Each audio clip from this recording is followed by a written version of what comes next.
Welcome back to Medrash and Maisa, sharing a story connected to this week's Parsha, which in Eretz Yisrael is Parshas Behaaloscha, but is always connected to life and living our life according to Torah.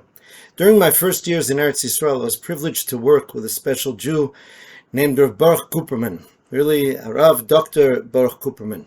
He was a Jew who came from Russia and was unique in that he lived his life in Russia, keeping Torah and mitzvahs, he, his wife, and even bringing up his children in Torah and mitzvahs under the communist regime.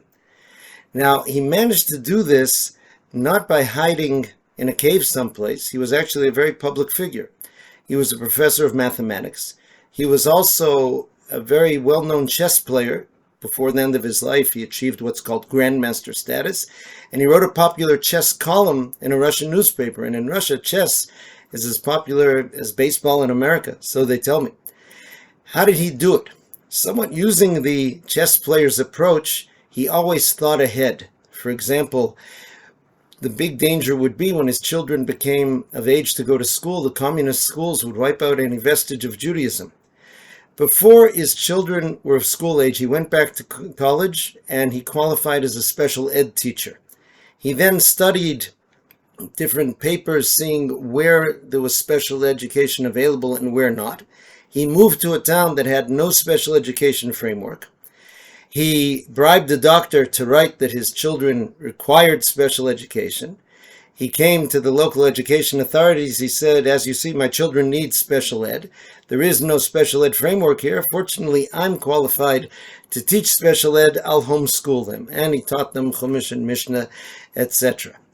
At his levaya, his son, Rav Shalom Kuperman Yibar L'Chaim, who's currently the Av Beis Din in Leeds, said a fascinating thing. He said, some people think that my parents were Moser Nefesh and did everything that they did, keeping Torah and mitzvahs under the Iron Curtain, because they were preparing themselves so when they would get out and rejoin Jewish communities in America or in Israel. He said, someone who feels that doesn't know the reality that was. For most of the time that they were doing that, there was absolutely no hope, no thought that they would ever get out. They were keeping Torah alone in the middle of Russia. He said, why? The Rambam uses the phrase, a person who does the emes, mipnei ha'emes. They did it because it was true. They didn't do it because of other people. They didn't do it because of some future with other people. They did it because of them and Hashem. Now, a very, very powerful influence in Reb Baruch's life, who we used to speak about often, was the Ribnitzer Rebbe, one of the last Rebbes who remained in Russia until he finally came out. His relationship with the Ribnitzer was so powerful that it fueled him for so many of those years fighting that lonely battle. So this connects to the Parsha in the following way. Rashi points out that the word used for lighting the menorah, Behaaloscha menorah, telling Aaron when you light the menorah, is a very strange word. We have the other words for lighting, l'hadlik. He said, because it's teaching you a lesson about lighting.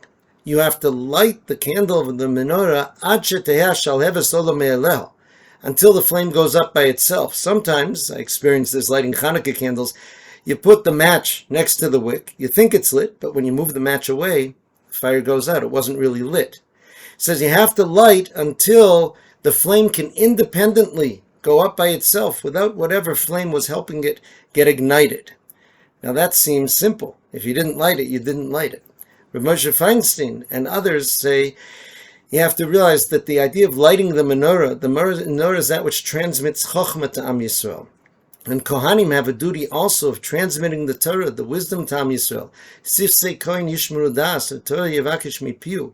The lips of the Kohen are the guardians of Das, and the people are meant to ask the Kohanim for Torah. So in that task, it's a very important lesson.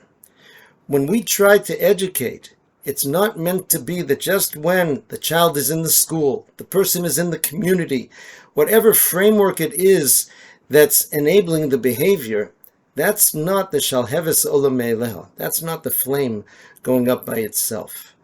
The goal is to be able to have, even like Reb Baruch Kuperman, even if one is alone, to do the emes, mipnei shua emes, to do the truth because it's the truth.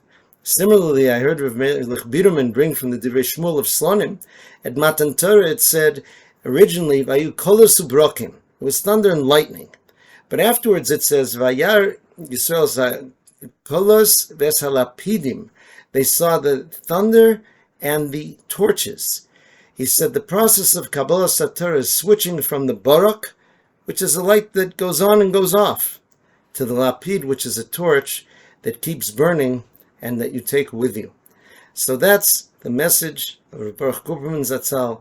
And for this week, the idea of Behaaloscha, of lighting, to try to inculcate in ourselves and others that independently burning flame that can then carry on and help others ignite themselves. Have a wonderful Shabbos. Kol Tov.